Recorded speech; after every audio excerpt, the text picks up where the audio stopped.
난처가 되시며 환난 중에 우리의 힘과 도움이시라.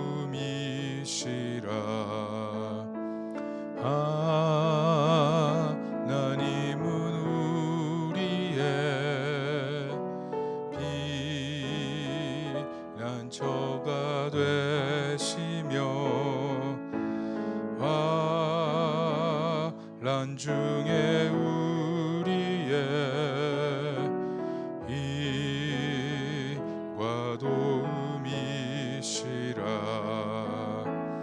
너희는 가만히 있어 주가 하나님 내 말지어다. 열방과 세계가 운대 주가 높임을 받으리라.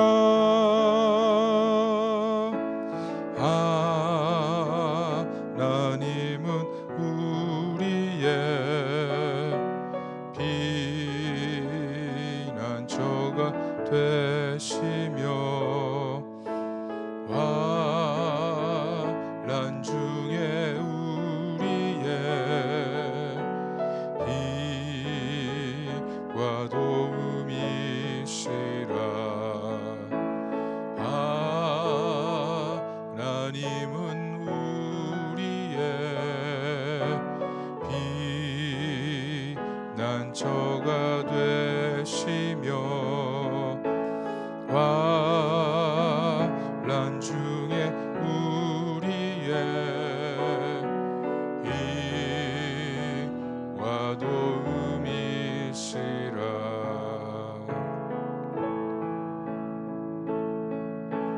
너희는 가만히 있어 주가 하나님 내 말지어다.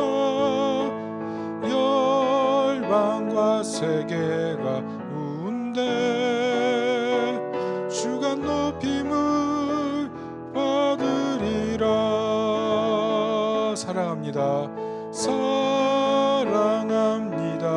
내 아버지 찬양합니다. 내 온 맘 다하여 선포합니다.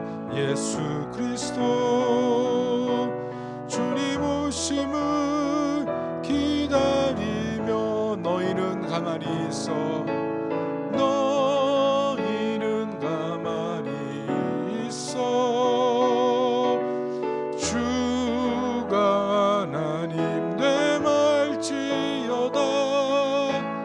열방과 세계가 운대 주가 높임을 받으리라. 사랑합니다. 내 아버지 사랑합니다. 내 아버지 찬양합니다. 찬양합니다. 내 온 맘 다하여 선포합니다. 예수 그리스도 주가 오심을 기다리며. 마지막으로 다시 한번 합니다. 너희는 가만히 있어 너희는 가만히 있어 주가 하나님 내 말지어다. 열방과 세계가 운대 주가 높임을 받으리라. 여러분 우리가 인생을 살다 보면 홍해를 만날 때가 있죠. 그러면 어떻게 갑니까? 앞으로 가야 됩니까? 뒤로 가야 됩니까? 꼼짝없이 죽을 상황 아니에요? 뒤에는 애국 군대 있고 앞에는 강이 있으니 어떻게 지나갑니까? 우리가 할 수 있는 일은 열려있는 하늘밖에 해답이 없잖아요. 우리 인생을 돌아보면 앞에 길이 있는 것 같고 누가 도와주는 것 같아도 결국 하나님을 하나님으로 믿지 못하면 그것이 바로 거기서 죽는 거예요. 거기서 영적인 죽음이 시작되고 하나님과 관계가 멀어지는 거예요. 아무리 다른 거 잘해도 내 안에 하나님의 하나님 되심을 온전히 믿지 못하면 그냥 하나님 바라보는 삶이 아니라 세상 사람들과 똑같으면서 교회 다니는 거예요.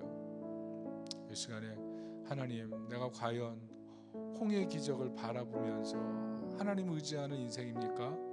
두려움에 빠져가지고 아무것도 못하는 인생입니까? 혹시라도 세상의 여러 가지 것들을 바라보면서 애굽과 하나님을 동시에 취하고 있는 사람은 아닙니까? 오늘 예배를 통해서 가만히 하나님 바라보고 하나님의 하나님 되심을 의지하도록 인도하여 주옵소서. 기도하겠습니다. 하나님, 오늘 예배를 통해서 하나님, 나의 문제를 먼저 바라보길 원합니다. 나는 정말 하나님의 하나님 되심을 믿고 있는 사람입니다. 홍해 앞에서 모세와 이스라엘 쫓아오는 이스라엘의 그 군대와 앞에 놓여있는 출렁이는 컴컴한 바다를 바라보면서 할 수 있는 것이 아무것도 없었는데 여전히 할 수 있는 어떤 방법에 의존하면서 믿진 않습니다.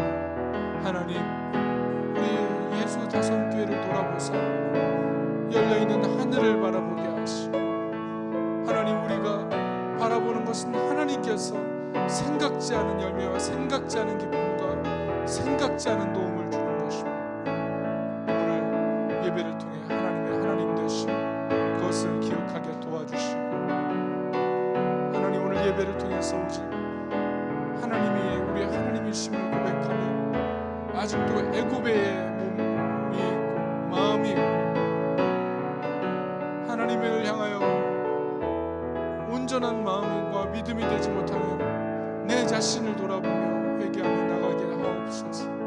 오 주님, 나를 불쌍히 여겨주시고 오늘도 보배로운 피로 나를 씻으셔서 하나님의 하나님 되심을 신뢰하며 이 예배 때 오직 하나님을 경배하게 도와주시고 우리의 근심 염려를 주님께 온전히 맡기며 우리의 삶은 오직 순종과 충성이 되도록 인도해 주옵소서. 찬양 하나 더 하겠습니다. 모든 상황 속에서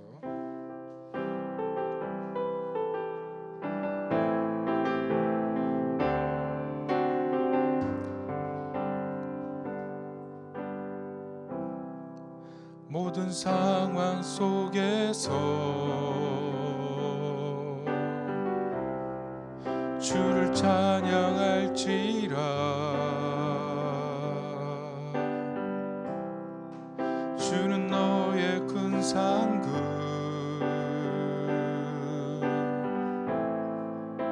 큰 도움이시라. 주의 얼굴 구할 때 주의 영을 부사 크신 사랑 안에서 주를 보게 하소서.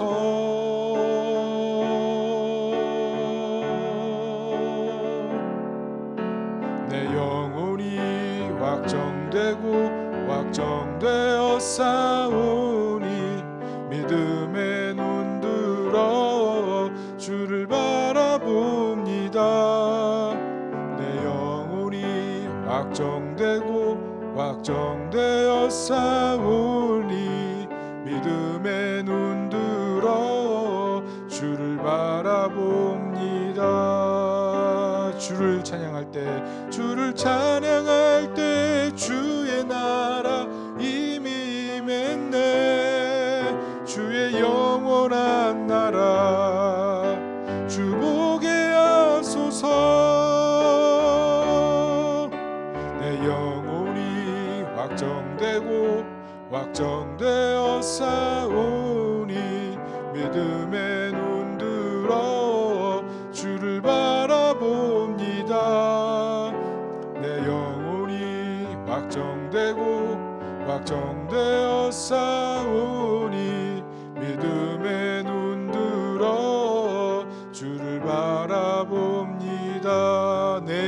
확정되고 내 영혼이 확정되고 확정되어 싸우니 믿음의 눈 들어 주를 바라봅니다. 내 영혼이 확정되고 확정되어 싸우니 믿음의 눈 들어 주를 바라봅니다. 주를 찬양할 때 주의 나라 임히 임했네. 주의 영원한 나라 주 보게 하소서.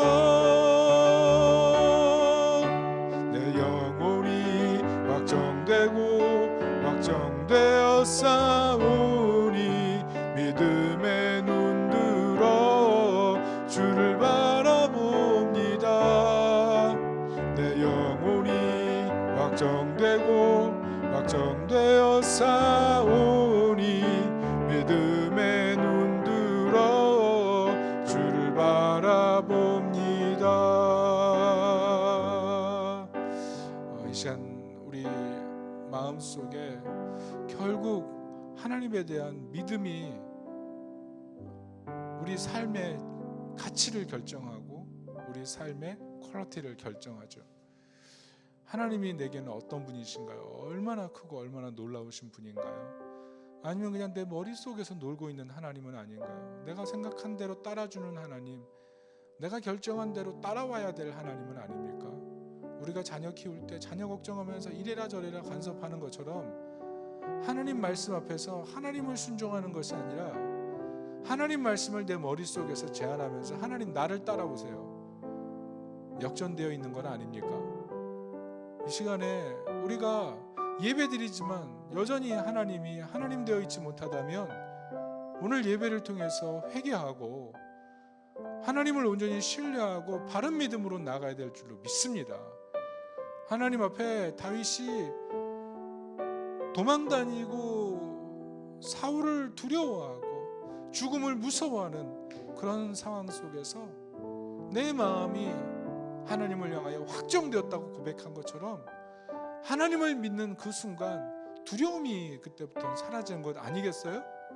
건강에 대한 두려움도, 물질에 대한 두려움도, 자녀의 미래에 대한 두려움도 다 사라지는 것 아니겠어요? 오늘 예배를 드리면서 우리가 정말 무엇을 믿는가? 내가 돈의 힘을 믿는가? 아니면 자녀의 미래를 믿는가? 아니면 내가 세운 계획의 미래를 믿는가? 하나님 합력하여 선을 이루시는데 내가 뭐 그렇게 걱정하고 두려워해야 되겠습니까? 우리의 믿음 없음을 하나님 다 아실 것입니다. 이 시간에 우리를 긍휼히 여기시는 하나님 앞에 십자가의 능력을 붙들고 주님, 우리가 믿음이 없는 자이오니 우리 믿음을 붙들어 주시고 온전한 믿음 돼서 내 삶의 가치와 신앙의 질이 변화되게 하셔서 나를 보고 사람들이 예수 믿고 구원받도록 내 삶의 결정과 선택이 정말 주님을 믿는 그 믿음의 가치를 실현하는 참된 믿음이 되게 도와주옵소서. 우리 다 같이 기도하겠습니다. 하나님, 우리의 믿음이 너무 흔들리고 연약함을 고백합니다. 하나님, 우리가 과연 믿음이 있는 자입니까? 하나님, 정말 과연 믿음이 있는 사람입니까? 하나님, 돈 걱정하고 하나님, 자녀 걱정하고 미래 걱정하고 당장 살아있는 것도 기적인데 하나님, 어느새 믿음은 없어지고 내가 염려하는 가운데 하나님, 그 염려를 해결해 줘야 하나님이고 그 염려 해결하지 않으면 하나님 아니고 내 마음대로 하나님을 주물럭주물럭하는 그런 상태의 믿음은 아닙니까? 이 가짜 믿음, 이 겹겹이 쌓여있는 하나님 내 마음대로 하는 이 믿음, 하나님 우리의 믿음의 실체가 별것이 없고 하나님 우리의 믿음이 정말 가증스러울 만큼 잘못된 믿음인데 하나님, 우리가 오늘 예배하면서 우리의 믿음 없음을 다시 한번 하나님 앞에 고백하며 회개하는 이 시간 되길 원합니다.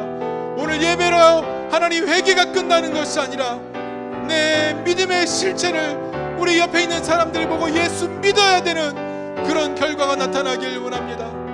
하나님, 내 믿음의 실체가 너무나 세속적이고 내 믿음의 실체가 너무나 나 중심이기 때문에 옆에 있는 사람들이 예수 믿기를 주저할까 두렵습니다. 하나님, 우리의 신앙의 실체, 하나님, 가증스러운 이 믿음 없음과 이 거짓된 모습을 불쌍히 여겨주시고, 오늘도 예배를 통하여 우리의 믿음 없음을 고백하며 나아가오니 우리를 긍휼히 여기시는 하나님, 십자가의 보혈을 의지하여 주 앞에 나아가오니 우리의 회개를 받아주시고, 우리 죄성에 갇혀있는 이 본질적인 부패한 우리의 마음과 생각을 불쌍히 여겨주시고, 우리의 죄를 보게 하시고 우리의 믿음 없음을 보게 하셔서 이제후로는 참 믿음으로 살아가는 우리 한 사람 한 사람 되게 도와주옵소서. 하나님, 우리가 오늘 예배 때 무엇하러 왔습니까? 정말 예배 드리러 왔습니까? 하나님을 사랑해서 예배 드립니까? 나의 죄를 보면서 아파하며 예배 드립니까? 나의 믿음 없음을 정말 하나님 앞에 고백하고 있습니까? 하나님, 우리가 교회 일을 아무리 염려하고 어떤 선택과 결정을 내릴 수 있는 권한과 능력이 있다 할지라도 우리 마음 가운데 하나님이 하나님 되어 있지 못하면 우리가 하는 모든 일들은 지푸라기를 품에 품고 불섭에 들어가는 것과 똑같습니다. 하나님, 정년의 불을 통과할 때 하나님, 정년된 다이아몬드나 금과 보석이 되어야 될 것인데 다 타버리고 하나님 앞에 남는 것이 없는 것이라면 어찌 참 믿음이라고 하겠습니까? 하나님, 돌아보면 우리의 믿음이 우리 주변 사람들에게 얼마나 예수 믿게 하고 있습니까? 주님, 우리를 불쌍히 여겨주셔서 하나님, 우리가 정말 지혜를 가지고 하나님을 참으로 믿어드리게 하시고 우리 안에 이 결핍되어 있고 부정적이고 잘못되어 있는 믿음들이 근본부터 바뀔 수 있도록 오늘 예배 가운데 은혜를 내려 주시옵소서. 예수님의 이름으로 기도합니다. 아멘. 우리 말씀 보도록 하겠습니다. 사무엘하 3장 31절부터 39절입니다.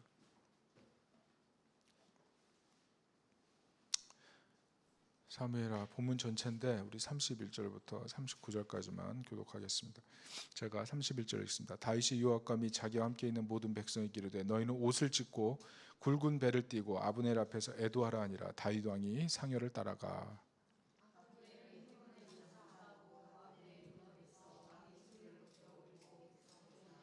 왕이 아브넬을 위하여 애가를 지어 이르되 아브넬의 죽음이 어찌하여 미련한 자의 죽음 같은고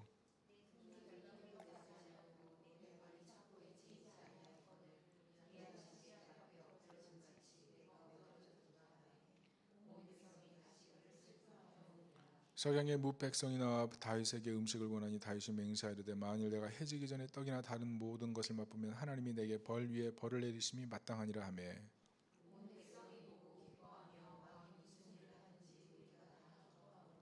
이날에야 온 백성과 온 이스라엘이 넬의 아들 아브넬을 죽인 것이 왕이 한 것이 아닌 줄을 아니라.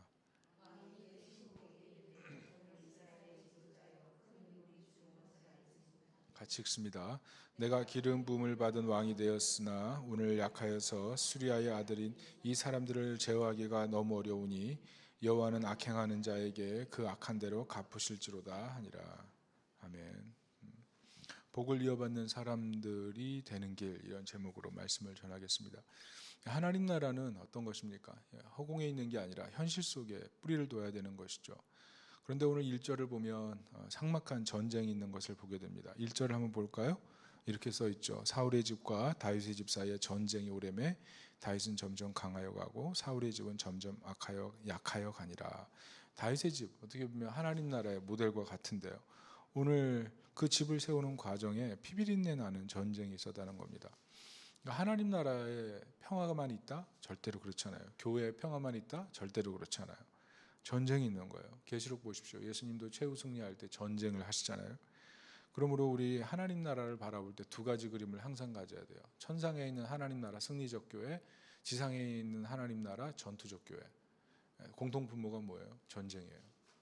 그러니까 피 흘림 없이 하나님 나라가 성취된다? 그것은 말도 안 되는 얘기예요. 하나님 나라는 허공에 세워지는 게 아니에요. 현실에서 아주 치열한 싸움 속에 지켜내는 것, 그게 하나님 나라예요. 내 삶에 왜 어려움이 많아? 당연하죠. 전투적 교회니까. 내가 하나님의 교회잖아요. 왜 평안이 없어? 나는 믿음이 없나? 아니에요. 세상에 하나님 나라가 아직 완전히 임하지 않은 거예요. 그러니까 전투가 필요한 거죠. 그러니까 오해하면 안 돼요. 하나님 나라를 세우면서 특별히 모든 것이 좋았으면 좋겠다. 그거는 말도 안 되는 얘기예요. 모두에게 좋은 하나님 나라 있을 수가 없어요. 왜? 다 전쟁 치르고 있는데, 각자의 나라마다 다 전쟁이 있는데 어떻게 합의체가 도달할 수가 있습니까? 그런 일은 세상에 존재하지 않는 거예요. 오늘 다윗도 보세요. 사울의 집과 전쟁에 하나님 나라 세우잖아요. 그러니까 하나님 나라에 어려움이 있어요. 그러니까 우리가 항상 세 가지 조심해야 돼요. 우리의 싸움이 혈과 육의 싸움이 아니고 어둠의 정사와 세상의 주관자들과 악의 영에 대함이라. 영적인 분명한 싸움이 있다는 거. 두 번째, 전신갑주를 취해야 돼요. 믿음의 투구, 성령의 검, 맞나요? 진리의 검, 의의 흉배, 복음으로 누렸던 허리띠, 예비한 신, 구원의 투구, 이런 거, 의의 흉배, 이런 영적인 전신갑주가 필요하다는 겁니다. 무엇보다 평안에 매는 줄로 하나 돼요. 성령이 하나 되게 하신 것을 힘써 지키는 그런 은혜가 있어야 된다는 거죠. 이번에 우리 전도학교 하고 있는데, 이번에 WOG 전도학교를 위해서 중보한 사람이 몇 명인 줄 아십니까? 몇 명인 줄 아세요? 150명이에요. 이 전도학교를 위해서 기도하는 사람이 150명. 앞에서 강사로 설교하고 이끌어가는 그 강사를 위해서 기도하는 사람이 150명. 왜 그렇습니까? 영적인 일이니까. 전도는 가장 영적인 일이거든요. 선교지 가보세요. 미묘한 갈등이 있어요. 미묘한 갈등이. 선교대원 간의 미묘한 갈등. 그 갈등의 씨앗 풀려고 그러잖아요. 큰 싸움 나요. 그냥 건드리지 않아야 될 것은 건드리지 않는 거예요. 그러면서 기도하며 가는 거예요. 기도하며. 그러면 그 안에서 봉합되고 그 안에서 치유가 일어나요. 하나님 나라 임재를 구하고 하나님 나라 통치를 구해야지, 문제 하나하나 다 풀려고 하면 나중에는 문제 풀려다가 선교도 못하고 사람도 잃고 아주 큰 시험 걸려서 돌아오는 거예요. 여러분 10년 이상 된 단체예요. 전도 훈련시키는데 관록이 있다고요. 그런데 중보팀 세우는 이유가 뭐예요? 그만큼 훈련 받는 사람도 이건 내가 왜 하지? 그런 의심에 빠질 때가 있고, 이거 누가 시켰어? 이런 생각할 때가 있고, 괜히 하기 싫은 마음도 생기고, 영적인 싸움이 있는 거예요. 하나님 나라가 허공에 그냥 붕 떠가지고 갑자기 와가지고 우리한테 막 평안과 기쁨만을 주는 게 아니에요. 하나님 나라 확장할 때도 부담이 있잖아요. 부담. 그러니까 영적으로 깨어 기도해야 됩니다. 특별히 우리 교회 이제 중보학교 시작했는데, 중보 기도 훈련 받으신 분들, 영적으로 무장하고 또 기도를 해야 되겠다고 생각하는 분들 간절히 집중해서 기도를 도우시기를 바랍니다. 저는 이번 전도학교를 통해서 우리 교회가 하나님이 하시는 일들을 보길 바래요. 우리 이곳에 오고 싶어 온 게 아니잖아요. 이렇게 어떻게 보면 떠밀려 가지고 이곳에 온 거 아니겠어요? 근데 이곳에 와서 보니까 이게 묵은 땅이고 개가 나면 너무 좋은 땅이잖아요. 학교에 얼마나 많아요, 주변에. 그리고 사람들이 얼마나 많아요. 우리가 할 일은 이제 씨 뿌리고 거두어 드리는 일 아니겠습니까? 사랑하는 여러분, 하나님께서는요, 교회를 통해 반드시 하시는 일들이 있어요. 그것은 영혼을 추수하고 영혼을 거두는 일이에요. 이게 본질적인 교회. 우리는 이 교회를 위한 교회, 교회가 이렇게 되면 좋아요, 교회가 이렇게 되면 좋아요, 그게 아니라 주님이 원하시는 본질적인 교회의 모습을 추구하기 위해서 하나님 나라 확장을 위해서 싸움을 도망치는 것이 아니라 감당해내는 그런 교회가 될 줄로 믿습니다. 제가 보니까 교회는 두 가지 교회예요. 시험과 싸우는 교회, 또 하나는 시험 당해서 시험을 위해 기도하는 교회. 어떤 교회가 나아요? 시험 당해가지고 그것을 해결하기 위해서 기도하는 교회가 아니라 어차피 전쟁 날 거 시험과 싸우는 교회가 되는 게 낫지 않아요? 저는 첫 번째 길을 가는 게 맞다고 생각합니다. 여러분, 정면 승부하면 하나님 도우세요. 우리의 문제는 항상 하나님의 크심을 바라보지 않고 자꾸 나의 약함만 바라보는 거예요. 그러니까 아무것도 못해요. 평생 아무것도 못할걸요? 이게 얼마나 불행한 일이에요. 하나님은 엄청 크신 분인데 나의 약함을 바라보고 아무것도 못한다는 게 얼마나 그게 믿음 없는 것입니까? 우리가 정말 잘못된 믿음 갖고 있는 거예요. 평생 시험을 벗어날 수가 없어요. 평생 시험거리로 인생 살게 될 거예요. 여러분, 우리가 그래서 오늘 말씀을 보면서 다시 한번 내가 좀 신앙생활 깨어있고 하나님께서 기뻐하시는 방향으로 우리 믿음의 길을 결단하고 나가는 그런 은혜가 있기를 예수님의 이름으로 축복합니다. 그렇다면 우리가 본문을 통해서 깨닫는 게 뭡니까? 하나님 나라를 세울 때 내부적 전쟁이 더 위험하다는 거예요. 외부적인 전쟁, 그거 뭐 선교 가자 그러면 다 할 수 있어요. 그런데 돌아보면 이 내부적인 갈등, 내부적인 분열이 일어나면 뭐 교회도 속절없잖아요. 오늘 사울의 집을 보십시오. 사울의 집 보면 아브넬과 이스보셋이 반목하거든요. 군대 장관인 아브넬 그리고 허울뿐인 왕 사울의 정통성을 받은 이스보셋 둘이 갈등해요. 왜? 사울의 첩 리스바와 군대 장관 아브넬이 통관했어요. 그러니까 이스보셋이 볼 때는 이 열받는 일이죠. 아버지의 첩을 지금 군대 장관이 지금 이게 뭐 통관하고 있으니 이게 지금 말이 안 되는 일이잖아요. 그래서 그거 지적했다가 둘이 완전 반목하고 갈등하고 깨질 상황이 된 거예요. 여러분 세속적인 이 힘의 대결 이게 불행 가져오는 거예요. 교회도 내부적으로 뭐 바울파, 아볼로파, 뭐 게바파, 그리스도파 우리는 쪽파 대파도 없지만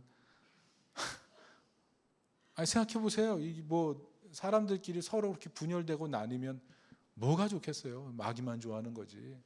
내부적인 분열을 정말 조심해야 되는 거예요. 결국 이 사건으로 사울의 집이 몰락하는 것 아니겠습니까?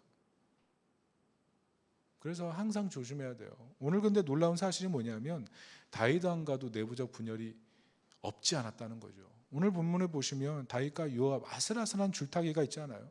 아브넬을 갖다가 요압이 암살해 버리거든요. 이스보셋의 군대 장관이 지금 다윗에게 넘어와서 투항을 하는 거예요.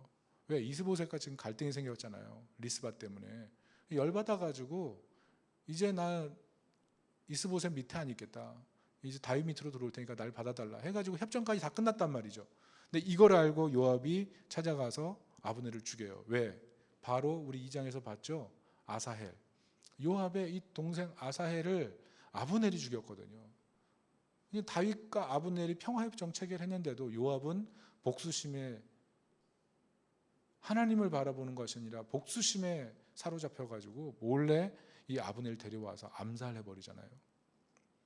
이걸 다윗이 다 안 거죠. 완전 지금 큰일 난 거예요. 이 다윗의 집안에 내부적인 분열이 완전 폭발하게 생겼다고요. 그런데 놀랍게 다윗의 집은 어떻게 됩니까? 분명히 아브넬과 이스보셋의 갈등 이후에 이 사울의 집은 몰락해 가는데 다윗의 집은 도리어 점점 강해져요. 이걸 우리가 본문에서 봐야 돼요. 그 이유가 뭡니까? 이 다윗의 방식이 무엇인지를 우리가 잘 봐야 돼요. 39절 보세요. 이렇게 써 있거든요. 이 사람들을 제어하기가 너무 어려우니. 이 사람들은 누구냐 하면은 요압의 그 식솔들인 거예요. 요압의 가족들. 요압의 가족이 너무나 용맹하고 너무나 잘 싸우니까 다윗이 컨트롤을 못하는 거예요. 그렇게 아브넬을 암살해버려도 다윗이 뭐 말을 할 수 있는 능력이 없는 거예요. 너무 답답하죠. 그때 다윗이 그래도 왕이니까 야 쟤네들 지 박탈하고 뭐 3개월 동안 뭐 임무정지해, 뭐 관록 모든 거 차단시켜 뭐 이렇게 할 수도 있죠. 그렇게 힘의 대결로 갈 수도 있지 않겠어요? 근데 다윗이 그렇게 하지 않았어요. 어떻게 합니까? 39절 같이 한번 읽어볼게요. 시작. 이 사람들을 제어하기가 너무 어려우니 여호와는 악행한 자에게 그 악한 대로 갚으실지로다 하니라. 무슨 말이에요? 갈등을 하나님께 맡겨요. 우리의 문제는 뭡니까? 내 힘없음을 보면서 분노하고 좌절하고 조금이라도 힘이 있으면 상대방을 갖다가 그 힘으로 누르려고 그러잖아요. 부부관계, 자녀관계, 친구관계, 계약관계 멀어지는 이유가 다 이 힘의 대결이에요. 내 힘없음 그것 때문에 분노해요. 건강 없음, 물질 없음, 뭐 지위 없음 내가 힘없는 것 때문에 항상 분노하고 슬퍼하고 좌절하고 내가 조금 더 힘 있으면 내가 나를 우습게 보지 않을 텐데 항상 이렇게 생각한다고요. 근데 오늘 다윗의 지혜 하나님께 맡기잖아요. 여러분 하나님 나라 복음이 뭔지 아세요? 힘없음이 복음이에요. 힘없음. 이게 참 무효한 건데 힘 있으면 하나님 의지하지 않아요. 그러니까 우리가 지금 하나님 의지하지 않는 이유는요. 아직도 내가 의지할 게 있는 거예요. 전폭적으로 하나님이 내 인생의 최대의 가치가 되지 않았기 때문에 여전히 우리가 참 믿음에 들어가지 못하는 거예요. 우리의 세상적인 논리는 내가 강해야 승리한다예요. 근데 복음은 정반대예요. 하나님의 강하심을 믿어야 내가 승리한다예요. 여러분 여기에 이걸 믿습니까? 내가 강해야 승리해요? 아니면 하나님의 강하심을 믿어야 승리해요? 어느 게 정답이에요? 지금 여러분은 대답을 안 하는 걸 보니까 지금 잘못 생각하고 있는 것 같아요. 하나님의 강함을 의지하는 나의 약함, 그게 승리의 길이에요.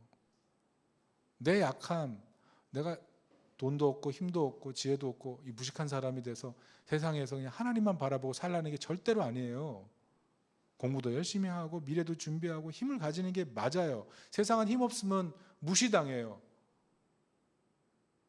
여러분, 큰 교회 성도들이 작은 교회 무시하는 게 있어요. 큰 교회 부목사가 작은 교회 담임 목사 무시할 수 있어요. 여러분 혹시 저를 그러지는 않죠? 그러니까 힘 가지려고 노력하고 힘없는 게 사실 우리의 인생에 참 불행감을 준다고. 이게 사실이에요. 그렇지만 하나님의 강함을 언제 우리가 의지해요? 내가 정말 힘없을 때 하나님의 강함 때문에 우리 인생에 변화가 오는 거예요. 잘 보세요. 내가 강할 때 하나님 의지했나요? 그러니까 우리가 하나님의 강함을 전폭적으로 의지하지 않는 이유는 아직도 내가 갖고 있는 무언가 강함을 의지하고 있기 때문에 그래요. 이 내가 무엇인가 강함을 갖고 있다는 그 사실이 사실은 나로 하여금 전폭적으로 하나님을 순종하고 전폭적으로 하나님께 충성하고 인생을 하나님께 걸지 못하게 만드는 거예요. 하나님 나라 복음은요, 그래서 힘없음이 복음이에요. 힘없음, 약함. 왜? 그리스도께서 약함으로 십자가를 지시잖아요. 강한 자예요, 강한 자. 그러나 약함으로 오셔서 하나님 나라를 성취하잖아요. 왜? 하나님의 강함을 의지하는 철저한 겸손함, 그게 능력이라는 거예요. 하나님의 강함을 의지하는 철저한 겸손함, 그 약함, 그게 진정한 승리로 가는 길이라는 거예요. 여러분, 이것을 믿으십니까? 힘을 가지지 말라는 게 아니라 하나님을 의지하는 힘, 그게 진짜 강함이라는 거예요. 하나님을 의지하지 않는 힘, 그게 독이라는 거예요. 여러분 믿으세요? 자꾸 큰일 났어, 큰일 났어. 지금 오늘 본문 보세요. 다윗의 약함, 다윗이 약하잖아요 지금. 그런데 강해지잖아요. 이게 완전 역설이잖아요. 이스보셋이 지금 아브넬 때문에 골치 아파 죽잖아요. 그런데 다윗은 요압 때문에 골치 아파 죽잖아요.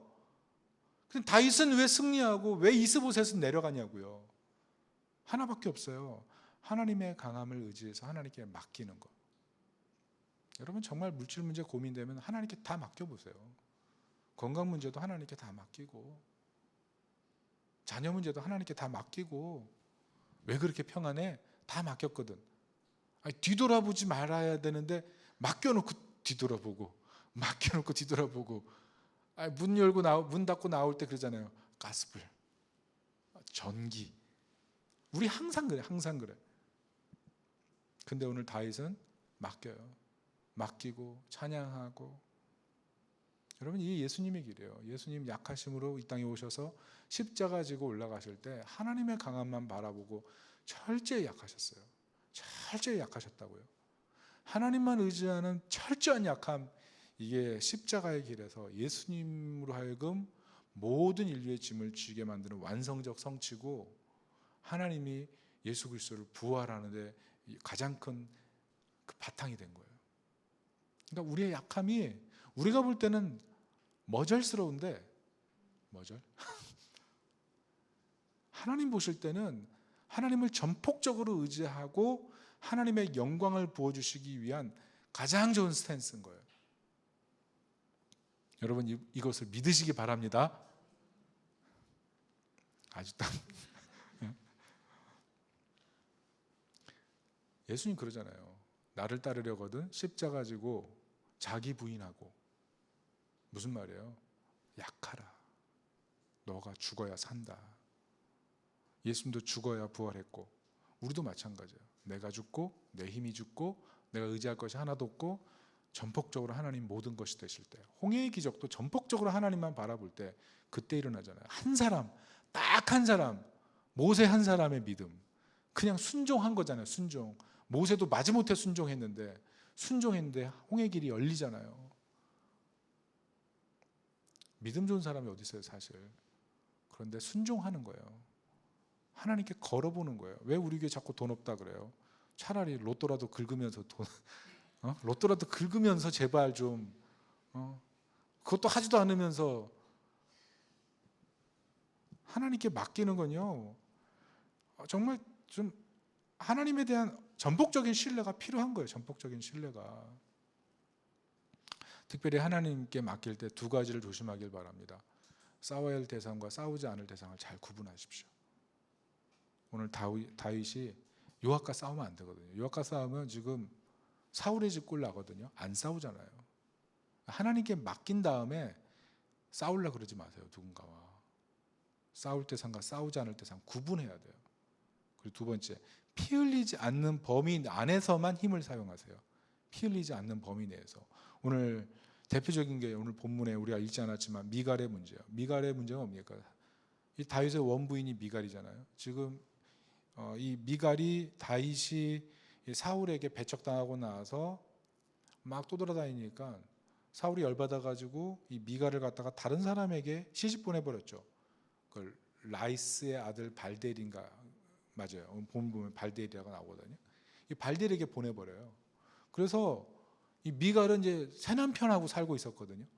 다윗이 그런데 오늘 뭐라 그러냐면 아브넬이 화친하려고 오니까 미갈을 돌려보내라 이렇게 얘기하거든요. 미갈을 돌려보내는 건 상당히 의미 있는 얘기예요. 그런데 사실 이 본문을 보면 먼저 그 얘기를 해드릴게요. 미갈을 돌려보내는 건 상당히 의미 있는 일이에요. 첫째는 전쟁 포로가 됐다가 포로에서 풀려난 사람이 가족이 있고 부인이 있으면 그 부인이 전쟁 포로로 가서 남편이 죽은 줄 알고 재혼을 해서 애를 낳고 있어도 고대 근동에서는 원부인이 원 남편에게 돌아가야 돼요. 오늘 보면 미갈이 전혀 울지도 않고 돌아가잖아요. 다윗에게. 그게 고대 근동의 어떤 관습이에요. 관습. 그러니까 돌려보내는 게 정상인 거예요. 돌려보내는 게. 합법적인 이유도 있어요. 보세요. 다윗이 미갈을 얻기 위해서 어떻게 했어요? 블레셋 사람 포피 100개가 계약 조건인데 200개를 갖고 와서 미갈하고 정혼했거든요. 합법적인 부인이에요. 합법적인 부인. 지금은 이혼한 상태가 아니에요. 이혼할 마음이 없어요. 데려오는 거죠. 그리고 미갈이 온다면 어떻게 돼요? 사울 왕가의 후손이잖아요. 미갈이. 그러니까 다윗과 사울이 결혼할 때 이스라엘 안에서 확고한 통치권이 확보가 돼요. 그리고 생각해 보세요. 이스보셋의 동생이 미갈 아닙니까? 이스보셋이 미갈을 보낸다는 건요. 다윗과의 관계에 큰 전환기가 온다는 거예요. 이 피 흘림이 중지되는 결정적 사건이 일어날 수 있는 거예요. 그러니까 미갈을 돌려보낸다는 건요. 이 사울의 집과 다윗의 집 사이에 뭔가 모종의 사건이 일어날 수 있는 절묘한 기회가 생기는 거죠. 다윗은 힘을 그렇게 쓰길 원했다는 거죠. 지혜롭게 쓰는 거예요. 피 흘리지 않는 범위 안에서 미갈을 데려오는 게 굉장히 의도적인 사건이라는 거예요. 의도적인 사건.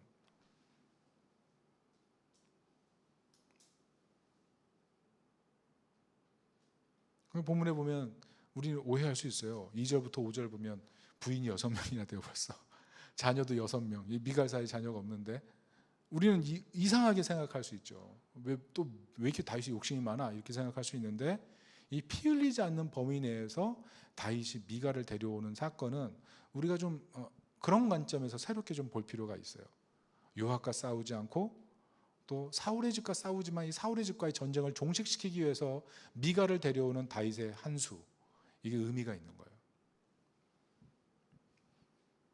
그렇지만 오늘 본문을 보면서 이 사건이 그렇게 아름다워 보이지는 않아요. 그렇지 않아요? 그렇게 아름답지 않잖아요. 지금 잘 살고 있는 가정을 깨가지고 데려오는 거니까 부인도 6명인데 좀 아름답게 보이지 않죠. 그리고 다윗도 어떻게 해요? 요압을 저주하거든요. 요압을 저주하고 하나님이 이 악을 악으로 갚아주시죠. 막 저주를 쏟아붓거든요. 미갈은 어때요? 지금 자기 새 남편이랑 잘 살고 있었잖아요. 근데 다윗이 딱 부르니까 뒤도 안 돌아보고 돌아가잖아요. 왜? 다윗과 결혼하면 자신은 다시 일국의 왕비가 되잖아요. 존재 자체가 바뀌잖아요. 뒤도 안 돌아보잖아요. 이 본문에서는요, 잘 보면 다윗도 굉장히 하나님을 의지하고 맡기고 있지만 전체적인 이 본문에서 그림은 누구도 아름답지 않아. 누구도. 그래서 힘의 대결이 있을 때 우리가 정말 잘해야 되는 게 뭐냐면 예수님 바라보고 하나님께 잘 맡기는 거예요. 예수님 바라보고. 자, 로마서 12장 17절부터 21절 이렇게 써 있어요. 아무에게도 악으로 악을 갚지 말고 모든 사람 앞에서 선한 일을 도모하라. 할 수 있거든 너희로서는 모든 사람과 더불어 화목하라. 내 사랑하는 자들아, 너희가 친히 원수를 갚지 말고 하나님의 진노하심에 맡기라. 기록되었으되 원수 갚는 것이 내게 있으니 내가 갚으리라고 주께서 말씀하시니라. 내 원수가 줄이거든 먹이고 목마르거든 마시게 하라. 그리함으로 내가 숯불을 그 머리에 쌓아 놓으리라. 악에게 지지 말고 선으로 악을 이기라. 자, 왜 이렇게 바울이 얘기할까요? 왜냐하면 예수님 바라보고 있으니까. 왜냐하면 예수님 그렇게 하셨거든요. 악에게 지지 않고 선으로 악을 이기셨거든요. 하나님 디자인을 따라간 거예요. 예수님이 힘이 없는 분이 아니었잖아요. 기적을 일으키는 분이잖아요. 병자 고치고 지금 오병이어로 5,000명 먹여 살리고 귀신 쫓아내고 천사 군대를 동원할 수 있고 얼마나 강한 분이에요. 근데 예수님 철저하게 약하셔서 하나님만 의지하시고 십자가에 달려 죽으시는 그 약함, 그것이 정말 구원의 방식이라면 악에게 지지 말고 선으로 악을 이기는 방식, 그게 정말 하나님의 성도들이 추구해야 될 방식이라는 거예요. 하나님께 철저히 맡기는 그 약함. 베드로전서 3장 9절 이렇게 써 있습니다. 악을 악으로 욕을 욕으로 갚지 말고 도리어 복을 빌라. 이를 위하여 너희가 부르심을 받았으니 이는 복을 이어받게 하려 하심이라. 그래서 우리가 예수님 바라봐야 되는 거예요. 예수님 십자가에 달리셨지만 복을 비시니까. 그래서 우리가 항상 입술로 내야 될 것은요, 억울하고 절망적이고 갈등이 치솟을 때 그때 입술을 열어서 복을 빌어야 돼요. 왜? 우리가 먼저 복을 받은 자들이니까. 약함을 통해서 하나님께 전폭적으로 모든 것을 맡기시고 우리의 최종 구원을 완성하시고 우리 안에 오셔서 우리로 하여금 하나님 나라의 모든 것을 누리게 하시는 분이 우리 주 예수님이라면 우리는 이미 복을 받은 자들이고, 그 복을 받은 자로 살기 위해서는 우리의 갈등 속에서 예수님을 바라보는 거예요. 하나님께 잘 맡기셨던 그 예수님 바라보면서 우리 문제를 맡기고 나아가는 것, 그때 사실 가장 바른 길을 발견하게 될 줄로 믿습니다. 여러분, 현실 속에서 하나님 나라 이루는 것 어려운 일이에요. 실패하기 쉬워요. 왜? 우린 약함이 싫으니까. 근데 약함이 싫어서 하나님을 믿지 않는 내 자신을 오늘 발견했으면 좋겠어요. 약함이 싫어서 하나님 방식으로 가지 않는 내 자신을 발견했으면 좋겠어요.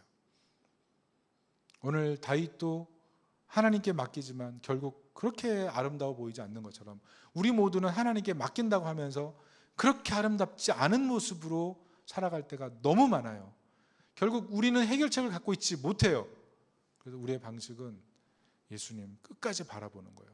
예수님이 가셨던 그 길, 예수님 하셨던 그 방식, 그리고 예수님의 약함처럼 약하지만 예수님 바라보면서 하나님만 의지하려고 하는 그 사람에게 하나님이 반드시 도우신다는 것, 그 사실을 믿음으로 우리의 혼란한 세상을 믿음으로 살아갈 수 있기를 예수님의 이름으로 축복합니다.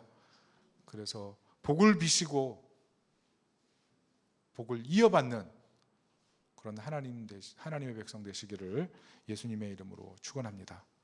아멘. 우리 이 시간 같이 한번 기도하겠습니다. 이 시간 기도할 때 여러분 생각해 보세요. 지금 나는 하나님 나라를 이루고 있습니까? 사울의 집은 몰락해 가는데 다윗의 집은 왜 어려움이 있어도 그렇게 상승할까요? 단 하나예요. 하나님께 맡기는 거예요. 나의 약함 그 자체로 하나님께 맡기는 거예요. 여러분, 내가 강해서 하나님 의지하지 않는 그 삶이 좋아요? 내가 약해서 하나님만 바라보는 그 삶이 좋아요? 대답 못하죠. 결국 우리 안에는요, 하나님을 의지하면서 내가 강해야 직성이 풀리는 거예요. 하나님 의지하고 내가 약하는 것이 결국 하나님을 얻는 것이라면 하나님을 얻고 내가 약한 것이 도리어 지혜롭죠. 우리 이 두 사이에서 갈등하는 거예요. 물론 세상을 살면서 강해야 되지만, 그러나 그 강함 때문에 내가 점점 하나님을 의지하지 않는 내 자신을 오늘 본문에서 발견해야 된다는 거죠. 세상에서 살아가면서 약함이 싫어서 강함을 추구하며 살아가지만 그 강함을 추구하며 살아가면서 점점 우리는 예수님의 방식과는 전혀 다른 방식으로 우리가 살아간다는 거죠. 이 시간에 주님, 이 예수님께서 원하시는 그 삶의 방식을 갖고 살아가게 하시고, 예수님이 우리를 위해 이미 죽으셨기에 여전히 그런 방식으로 살아가는, 하나님만 의지하는 그런 방식으로 살아가는 우리를 바라보면서 복을 이어받게 하시는 분이심을 믿습니다. 주님, 내가 그 길로 갈 수 있도록 은혜 베풀어 주옵소서. 우리 다 같이 기도하겠습니다. 하나님 아버지, 우리의 이 강함을 추구하는 이 세속을 살면서 그런 방식으로밖에 살 수 없는 우리 자신을 주님 앞에 고백합니다. 그러나 이 강함을 의지하면서 결국 하나님을 의지하지 않는 내 자신을 또한 발견합니다. 하나님 의지하지 않는 나의 강함, 세상을 살기에는 이것이 좋지만 점점 하나님을 의지 않고 내 마음대로 내 생각대로 하려고 하는 내 강함이 도리어 문제가 됩니다. 내 강함이 도리어 하나님을 순종하지 않고 도리어 갈등의 상황에 나를 놓게 만듭니다. 주님, 우리를 불쌍히 여겨주시고 약함 가운데 십자가를 지시고 모든 하나님의 강함 속에 구원을 이루신 예수님 바라보게 하소서. 예수님이 우리의 복의 근원이 되신 것처럼 우리가 이 세상을 살아갈 때 하나님께 맡기는 것, 그것이 바로 예수님께서 가신 길이라는 것을 기억하며 예수님 바라보게 도와주시고, 그 길로 가는 우리를 위해 예수님이 복을 미시고 복을 이어받는다는 것을 기억하면서 철저하게 약함으로 승리를 주시는 예수님 바라보며 우리가 이 믿음의 길 걸어갈 수 있도록 도와주옵소서. 주님, 오늘 이 본문에서 누구도 아름답지 못합니다. 그런데 우리도 살아가면서 아름답지 못하게 살아가는 그 이후에 이 힘의 대결이 있음을 기억하면서 우리가 힘의 노예가 아니라 그리스도의 노예, 그리스도의 종으로 주님 따라가는 복을 이어받는 하나님의 사람 되게 도와주시옵소서.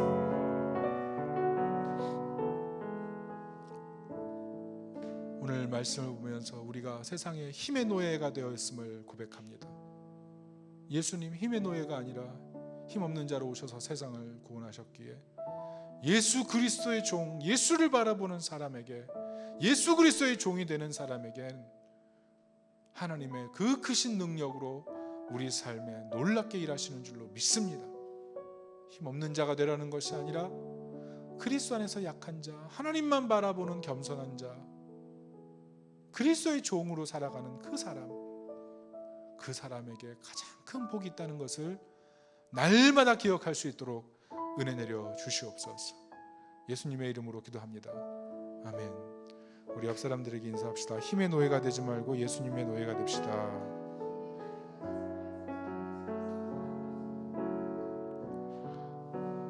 오늘 이 설교 못 알아들으신 분들 있을 거예요. 다시 한번 인사하세요. 예수님의 복을 이어받읍시다.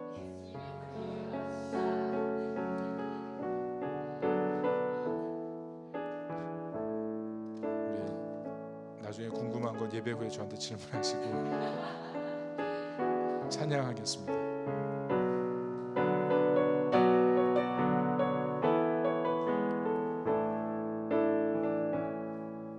내게 허락하신 시련을 통해 나의 믿음 더욱 강하게 자라나고 험한 산과 골짜기 지나는 동안 주께 더 가까이 나를 이끄시네. 내가 겪는 시험이 어렵고 힘겨워도 내 주님보다 크지 않네. 내 앞에 바다가 갈라지지 않으면 주가 나로 바다 위 걷게 하리. 나는 믿네. 주의 능력으로 내 삶 새롭게 되리. 나는 믿네. 주의 능력으로 담대히 나가리라. 주와 함께 싸워 승리하리라. 날마다 믿음으로 나 살아가리. 나는 믿네, 나는 믿네. 주의 능력으로 내 삶 새롭게 되리. 나는 믿네. 주의 능력으로 담대히 나가리라. 주와 함께 싸워 승리하리라. 날마다 믿음으로 나 살아가리. 우리 처음부터 다시 합시다. 내게 허락하신 시련을 통해 나의 믿음 강하게 자라나고 험한 산과 골짜기 지나는 동안 주께 더 가까이 나를 이끄시네. 내가 겪는 시험이 어렵고 힘겨워도 내 주님보다 크지 않네. 내 앞에 바다가 갈라지지 않으면 주가 나로 바다 위 걷게 하리. 나는 믿네. 주의 능력으로 내 삶 새롭게 되리. 나는 믿네. 주의 능력으로 담대히 나가리라. 주와 함께 싸워 승리하리라. 날마다 믿음으로 나 살아가리. 주와 함께 싸워 승리하리라. 날마다 믿음으로 나 살아가리. 주와 함께 싸워 승리하리라. 날마다 믿음으로 나 살아가리. 우리 이 시간에 마지막으로 다시 한번 기도하고 오늘 예배 마치겠습니다. 여러분, 누구와 함께 싸우십니까? 여러분, 정말 믿고 의지하는 게 무엇입니까? 내가 언제 화납니까? 내가 언제 가장 기뻐합니까?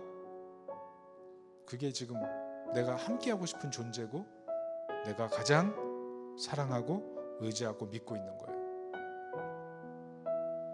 오늘 말씀 들으면서 하나님, 내가 정말 믿음의 사람으로 사는데 믿음의 사람으로 살지 않는 세상 사람들보다 더 어리석은 사람인 게 분명합니다. 왜? 세상 사람들은 아예 하나님 없다고 믿으니까 힘 키우는 데 다 집중하고 그게 전부인데, 우리는 하나님 믿으면서 결국 하나님 믿지 않는 사람하고 별 차이가 없이 살아가니까 세상 사람들이 볼 때는 우리가 참 이상할 거예요. 그러니까 우리는 제대로 믿든지 아니면 제대로 믿지 않든지 둘 중에 하나 하는 게 맞잖아요. 이 시간에 하나님과 함께 싸우기를 원합니까? 정말 하나님을 온전히 믿어드리는 그 믿음이 우리에게 있습니까? 오늘 이 시간에 하나님, 우리의 믿음 없음 불쌍히 여겨주시고 나의 믿음이 하나님과 함께하는, 예수님과 함께하는 그 인생이 되게 도와주세요. 마지막으로 기도하겠습니다. 주님, 하나님과 진실로 함께하는 삶 되게 해주세요. 나의 믿음 없음을 주님 앞에 고백하게 됩니다. 나의 믿음 없음을 주님 앞에 고백하게 됩니다. 나의 믿음 없음을 주님 앞에 고백하게 됩니다. 아버지, 나의 믿음 없음을 주님 앞에 고백하게 됩니다. 나의 믿음 없음을 주님 앞에 고백합니다. 내가 함께 싸워야 될 그 존재가 하나님이 아니십니까?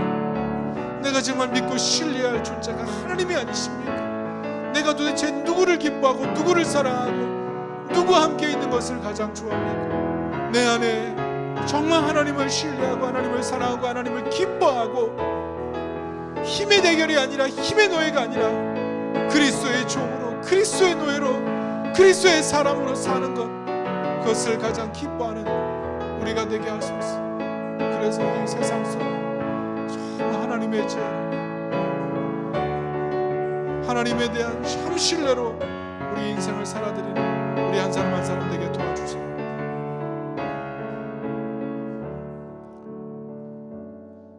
하나님, 수예배를 통해 오직 하나님 영광 홀로 받아주시고 우리의 믿음 없음과 연약함을 주님 앞에 고백하오니 오늘도 주의 보혈로 우리를 씻으시고 우리를 연락하여 주시옵소서.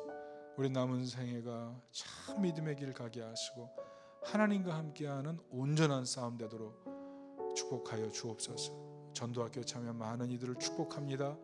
그들을 통하여 하나님 나라가 세워지게 하시고 우리는 열심을 다해 중보할 수 있도록 축복하여 주시옵소서.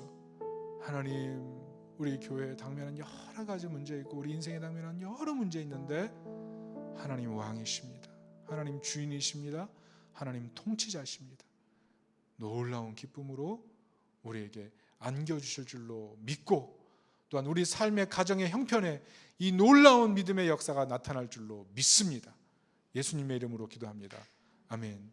지금은 우리 주 예수 그리스도의 은혜와 하나님의 사랑과 성령의 교통하심이 오늘 예배를 통해서 힘의 노예가 아니라 그리스도의 종이 되어 복을 이어받기를 원하는 여기 계신 모든 하나님의 백성들 머리 위에 지금부터 영원토록 함께 계실지어다. 아멘.